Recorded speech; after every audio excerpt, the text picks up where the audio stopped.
Hello, everyone. My name is Diego Alfonso, and I'm your host with the Florida Aviation Network. We're broadcasting live and in the clear from the U.S. Sport Aviation Expo at the Sebring Airport in Sebring, Florida. Today, our guest is Randy Boone. Randy is the owner of Aviation Survival Technologies. And let me tell you, we have something in store for you. When you think you're ready and you have covered everything, look again. And Randy is going to make sure that you know what to look for. Randy, welcome to the show. Thank you, Diego. Randy, of course, I've seen your presentation before. I was very impressed because as a pilot myself, many times I thought, everything is taken care of. And then I started to see a lot of holes in the stuff. So this is a chance that you have now to talk to our fellow pilots and let them know what I learned from you probably about a year ago. Right. So you have the floor. Okay, thank you, Diego. First of all, I came to the event this year to just introduce a few items that are newest in technology. With my business, what I do is I try to bring awareness of events that could possibly happen to a pilot when he's flying over water or even over land for that matter. The possibilities are there. We all know that it's possible to go into the water as we're flying. And so what I like to do is bring awareness and preparation for that event should it ever happen. What I do is I show techniques such as how to get out of the aircraft with your equipment. Of course, the best way to do that is to have that equipment on you. If you're flying with your life vest in the back of the aircraft, if the aircraft goes in the water, there's no way that you're going to get out and get that equipment and be able to use it. I see people a lot of times carrying the small packs that they have the life vest in them. I tell people not to bring those on general aviation aircraft. The reason being is you're not wearing it, and it's just a pack, and it's very hard and difficult to put that on. Even a constant wear vest is hard to put on when an emergency arises. So being prepared, knowing that events can actually happen to you, and being ready when those events do happen. And the only way you can do that is to have that gear on that aircraft. I recently came across the Switlick life vest probably about 5 years ago, and I was really impressed with the constant wear vest. And over the years, they've just continued to bring out more and more technology into their life vest. Right. Today, on this particular show, I brought the Switlick. If you can hold this one here for me. Thank you, Diego. Let me hold. I brought this particular life vest, and it's the thing that's nice about this is it's actually for a child 35 pounds and up. So this is also a TSO life vest, and not only can it be worn by a child 35 pounds and up, but the weight goes all the way up to full-size adult. And an adult can wear the same vest as a child's wearing in the aircraft and have the same protection and everything that they're both going to have the same protection.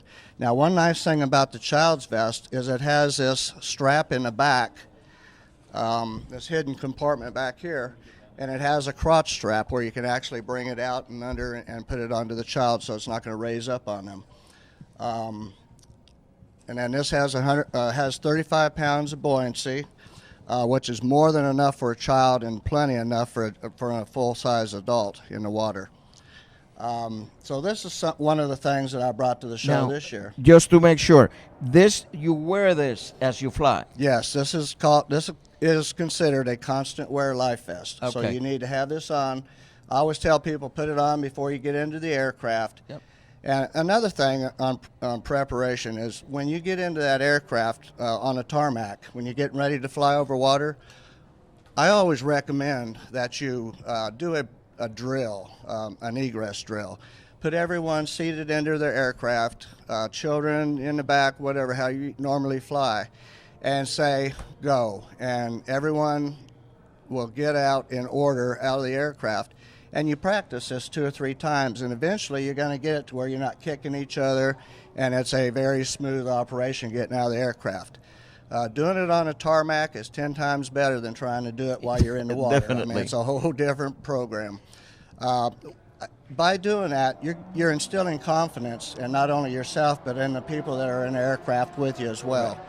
So that's something that you really need to prepare for. Now, just to corroborate what you were saying before about the stuff that you carry in an airplane, I used to do a lot of charter work going to the Bahamas. Right. And to meet the regulation, on a the Part 135 flights, well, you have to have refs.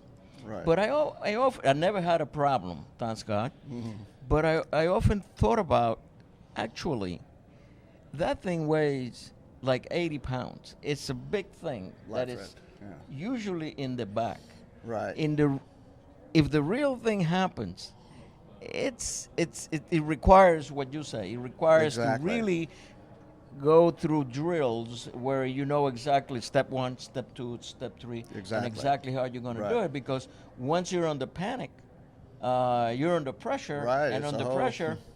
I read recently. I don't know who wrote this, but it says that under pressure, in times of crisis, we don't rise up to the occasion.